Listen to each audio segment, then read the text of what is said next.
Salam, mən tarix fənni üzrə təlimçi müəllim Natiq Məhərrəmli.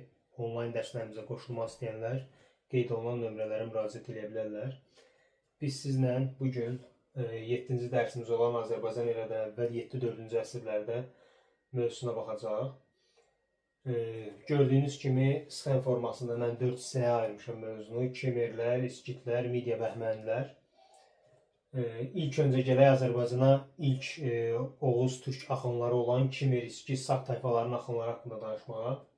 Kimerlər eramızdan əvvəl 8-ci əsrdə qeyd olunduğu kimi Qaradənizin şimalında və Şimali Qafqazda yaşayırdılar.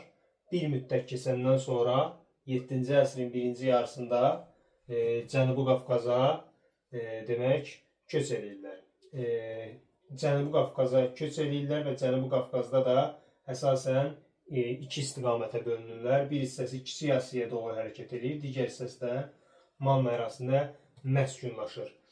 Və Azərbaycan ərazisində də Kimerlər Aşurlara qarşı müharibələrdə geniş iştirak etmişdi və bu müharibələrdə hətta qalib də gəlmişdilər. Bunların da ən qüdrətli hökmdarı Tuqdame sayılır. Bu olur Kimer axınları Azərbaycan ərazisində və digər qonşu ərazilərə. Daha sonra digər İskitlər haqqında baxaq. İskitlər əsasən eradan əvvəl 7-ci əsrin əvvəllərində Azərbaycan ərazisində məskunlaşmışlar. Bunların əsas məskunlaşdığı ərazi Mannanın şimalı, Urmiya gölünün şimalı və Kür Araz ətrafındakı ərazilərdə yerləşən Alban, Kaspi, Utu tayfalarını da özlərinə tabe etmişdilər.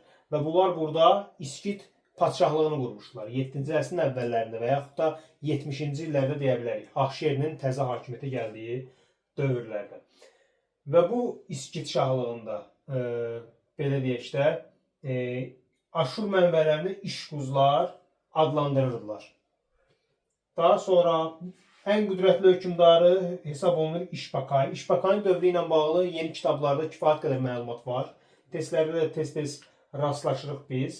Mən burada 4 məqama bölmüşəm, 4 bənddən ibarət yazmışam, amma baxsaq kitabda daha çox cümlələri rast görə bilərik. Əsasən bunlar düşür testlərə. İşbakayın dövründə ordu islahatı keçirmişdi, döyüşçülərin sayını artırmışdı orduda. Eyni zamanda Aşura qarşı Ahşer ilə ittifaq yaratmışdı. Yəni İşbakay gəldi Azərbaycan ərazisində məskunlaşır. Ahşer birliyi hakimiyyətə gələndə müstəqil siyasət edir və Aşura qarşı mübarizə aparırlar və Aşur qoşunlarını hətta məğlub etməyi də bacarırlar. Və İşbakayın dövründə Aşur qoşunları məğlub olur deyənə Aşurun ərazisində olan Midiya ərazilərdə müstəqilləşməyə başlayır və xalq hərəkatı başlayır. Eradan əvvəl 673-cü ildə biz onun Midiya mövzusunda deyəcəyik və bu hərəkatına genişlənməsində İşbakayın böyük əməyi olmuşdu. İşbakayın ölümündən sonra İskit padşahlığı zəifləyir. Hətta İşbakayın dövründə Midiya mövzusunda danışacaq 28 il yağlıq məsələsi var. Onun ölümündən sonra buna son qoyulur. Yenidən də belə deyək, Midiya dövləti güclənir və gələcəkdə də 590-cı ildə İskit dövlətinin varlığına son qoyulur. Daha sonra Midiya dövləti haqqında Midiya ərazisi barədə ilk məlumatlar eradan əvvəl 9-cu əsrdə Aşur mənbələrində verilmişdi. Biz bilirik ki, Manna haqqında da ilk məlumat Aşur hökmdarı 3-cü Salmansarın Mix yazılı kitabəsində verilmişdi. 843-cü ildə, 9-cu əsr. Bu 9-cu əsr məsələsi həm Midiya, həm Manna üçün oxşar cəhət götürə bilərik ilk məlumatın verilməsi. Və 9-8-ci əsrlərdə Midiya ərazisinə Aşur yürüşləri olur. Və bu yürüşlərin nəticəsində belə deyək də, bu ərazilər Aşurun tabeliyinə keçir. Bayaq dediyimiz məsələdə İşbakayın hakimiyyət dövründə artıq Aşurun mövqeyi zəifləyir. İşbakay Ahşer ilə dostlaşır və onlar birlikdə xalq hərəkatına eradan əvvəl 673-cü ildə Midiya ərazilərindəki xalq hərəkatına Kaştaritiyə dəstək verirlər. Və bu xalq hərəkatı qalib gəlir və 672-ci ildə Midiya dövləti yaranır. Midiya dövləti kifayət qədər geniş ərazili bir dövlət idi. Paytaxtı Ekbatan şəhəridir. İlk hökmdarı Kaştarit olmuşdu. Eradan əvvəl 672-ci ildən 653-cü ilə qədər hakimiyyətdə olmuşdu. Və onun hakimiyyət dövründə bir cümlə var ki, testlərdə dəfələrlə qarşılaşırıq. Nəsli əyanlar sərə əyanlarına çevrilir. Bu idarəçilikdə olan çox ciddi bir dəyişiklik hesab olunur. Amma kaşları iti artıq belə deyək, bir qədər sonra İskitlərlə və sair kimi dövlətlərlə mübarizədə 653-cü ildə öldürülür. Və bununla da Midiya arasında 28 illik İskit ağalığı dövrü başlayır. Yəni 653-dən 625-ci ilə qədər Midiya ərazilərini kimlər idarə edirdi? İskitlər idarə edirdi. Biz buna İskitin yüksəlişi də deyə bilərik. Amma daha sonraki dövrdə nə baş verir? Daha sonraki dövrdə hakimiyyətə artıq Kaştariti gəlir. 625-ci ildə Kaştariti bu İskit ağalığına son qoyur. Hakimiyyəti ələ keçirir və dövlətdə ciddi dəyişikliklərə imza atır. Hansı dəyişikliklərə? İskit ağalığına son qoyur, buna dedik. Hərbi islahat keçirir. Nizami ordu yaradır. Daha sonra kiçik vilayətləri dövlətə tabe edir.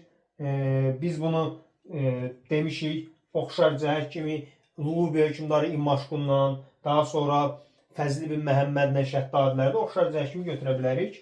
Kiçik belə deyək, vilayətləri, vilayət hakimlərini ləğv edir və dövlətə birləşdirir. Daha sonra Midiya dövləti Aşur-Mannaya qarşı gedir Babillə birləşir. Və bu birləşmə nəticəsində bu iki müttəfiq eradan əvvəl 612-ci ildə Aşurun paytaxtı Nineva şəhərini ələ keçirir.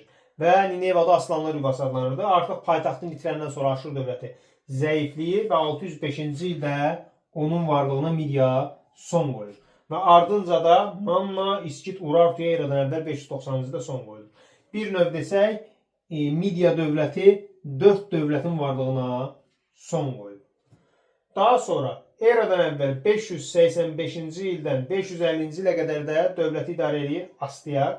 Astiyaqın dövründə müharibələr dayandırılır. Dini rəhbərlər olan, Zərdüştlük dininin kahinləri olan maqlarla yaxınlaşır və bu da dövlətdə Fars meyillərini gücləndirir və 553-cü ildə Astiyaqın Fars şahzadəsindən olan nəvəsi 2-ci Kirin qaldırdığı qiyam nəticəsində Astiyaq 3 illik mübarizədən sonra 550-ci ildə taxtdan salınır, öldürülür öz nəvəsi tərəfindən və dövlətin varlığına son qoyulur, yerində yaranır Əhəməni dövləti.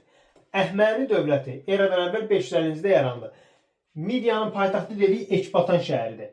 Əhəməni dövlətinin də paytaxtı həm Ekbatan, həm də ikinci paytaxtı Persapol şəhəridir. Məşhur İskəndərin yandırdığı şəhər. Əhəməni dövlətini yaratdı dediyi 2-ci Kir. 550-dən 530-a qədər. 2-ci Kirin bir nömrəli nailiyyəti olur ki, keçmiş Midiya dövlətinin ərazilərini ələ keçirir. Yəni özünə tabi edir. Əhəməni dövləti keçmiş Midiya ərazilərini əhatə edirdi. Amma sonraki dövrlərdə indi bir qədər bunu deyəcəm. Eradan əvvəl 530-cu ildə Araz çayı sahilindəki döyüşdə məşhur Azərbaycan sərkərdəsi Massaget hökmdarı olan Tomrisə məğlub olur və öldürülür Araz çayı sahilində. Biz bilirik orada Tomris qisasını alır, aşağısının dərslərində bu verilir. Daha sonra hakimiyyətə 1-ci Dara gəlir. 522-486. Əhəməni dövlətinin ən qüdrətli dövrünü yaşadığı dövr adlanır 1-ci Daranın dövrü. Niyə? Bu adam birinci növbədə vahid ölçü çəki pul sistemi yaradır. Hakimiyyətə gələn kimi adına darik adlanan pullar kəsdirir. Üsyanları yatırır. Qalmata üsyanını yatırıb hakimiyyətə gəlmişdir. Daha sonra geniş işğallara başlayır. Geniş işğallar deyəndə nəyi nəzərdə tuturuq? İlk dəfə olaraq Arazdan şimaldakı əraziləri ələ keçirir. Bundan başqa Hindistana yürüş edir. Hindistanı ələ keçirir. Daha sonra məşhur Yunan-Əhəməni müharibələri, Yunan-İran müharibələri var idi. Marafon döyüşü və s. Həmən o müharibənin başlanğıcını qoyulan Marafon döyüşündə də iştirak edən 1-ci Daranın özü idi. Düzdür, məğlub olmuşdu orada.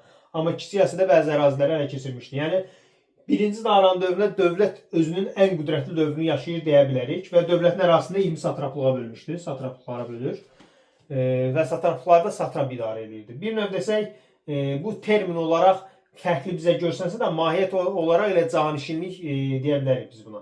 Canişinlik nədir? Vilayətlər. Məsələn, Sasanilərdə mərzbanlıq adlanır, Ərəblərdə əmirlik adlanır və s. Dövlətdən dövlətə fərqlənir bu terminlər, amma mahiyyət olaraq eynidir. Bunlarda da satraplıq adlanırdı. 1-ci Daranın ölümündən sonra ümumi tarix hissəsində Kiaksarın adı çəkilir.